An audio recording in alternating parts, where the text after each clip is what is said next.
আসসালামু আলাইকুম ওয়া রাহমাতুল্লাহি ওয়া বারাকাতুহু। প্রিয় ভাই এবং বোনেরা কেমন আছেন? আশা করছি সবাইকে আল্লাহ সুবহানাহু ওয়া তাআলা ভালো রেখেছেন।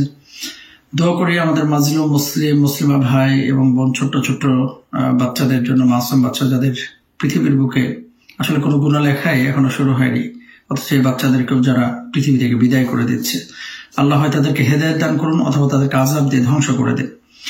দুটো বিষয় নিয়ে আজকে একত্রিত হয়েছি। প্রথমত, আজকের যে জমায়েত এবং সমাবেশ, আপনারা সকলেই জানেন মোটামুটি যে আমি বাংলাদেশে নেই, থাকলে আমিও যেতাম, কিন্তু আমি আমার প্রতিবাদ ফেসবুকে, ইন্টারনেটে করেছি।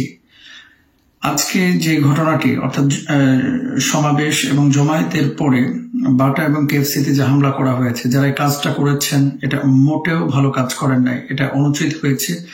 এবং এই জুতা, এই খাবার আপনাদের জন্য ব্যবহার করা, ভাঙচুর করা, এটা কোনোভাবে আপনাদের জন্য জায়েজ হয় নাই। যারা এই লুটপাট করেছেন, প্লিজ আপনারা মালামালগুলো ফিরিয়ে দিয়ে আসবেন। 2 নম্বর বিষয় হচ্ছে, যারা এটাকে ফলাও করে প্রচার করছেন, আপনারা প্লিজ এই সমস্ত নেগেটিভ প্রচারগুলো কিছু মানুষ চায় যে করুন। এখানে ইসলামকে খাটো করা হচ্ছে, এখানে মুসলিম ভাইদের সাথে গাদ্দারি করা হচ্ছে। দেখেন, তাদের পণ্য বর্জন আমরা করব, মানুষকে নিরুৎসাহিত করব যাতে করে তাদের পণ্য বয়কট করে, কিন্তু আপনাকে কে বলেছে এখানে গিয়ে সব মালামাল করে লুটপাট করে নিয়ে আসতে? কোনোভাবে এটা জায়েজ নেই।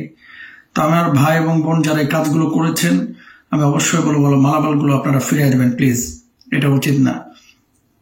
2 নম্বর বিষয় হচ্ছে যে শনিবারে যে মার্চ ঘোষণা করা হয়েছে শাহবাগে বিকেল 3টায়, আমার ফলোয়ার যারা আছেন ভাই এবং বোনেরা, বিশেষ করে ভাইয়েরা, বোনেরা আসবেন না, কারণ বোনদের সে পরিবেশ এখানে মেনটেন করা হয়তো বা পসিবল হবে না। ভাইদেরকে বলবো যে আপনারা আসবেন এবং আপনাদের বন্ধুদেরকে নিয়ে আসবেন, যারা আশপাশে আসে তাদেরকে দাওয়াত পৌঁছে দেবেন। বাংলাদেশের ইসলামিক স্কলাররা এখানে থাকবেন। শাহবাগে গিয়ে মার্চ শেষ হবে।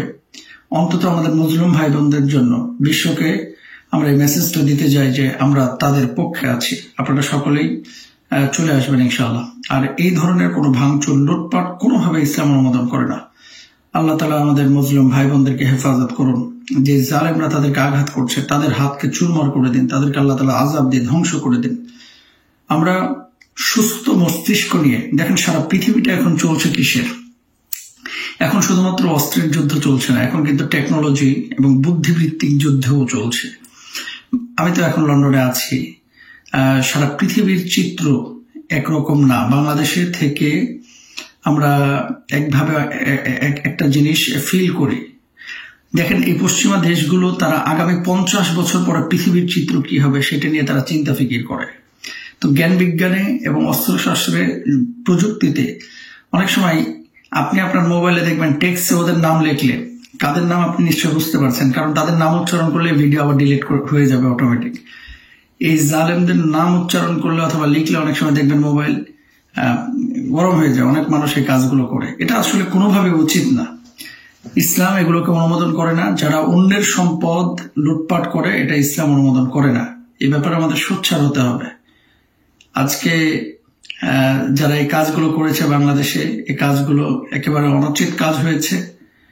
আর বুদ্ধিবৃত্তিক কাজ করতে হবে যাতে করে ইসলাম নিয়ে কেউ কটাক্ষ না করে, হাসি তামাশা বানিয়ে না ফেলায়।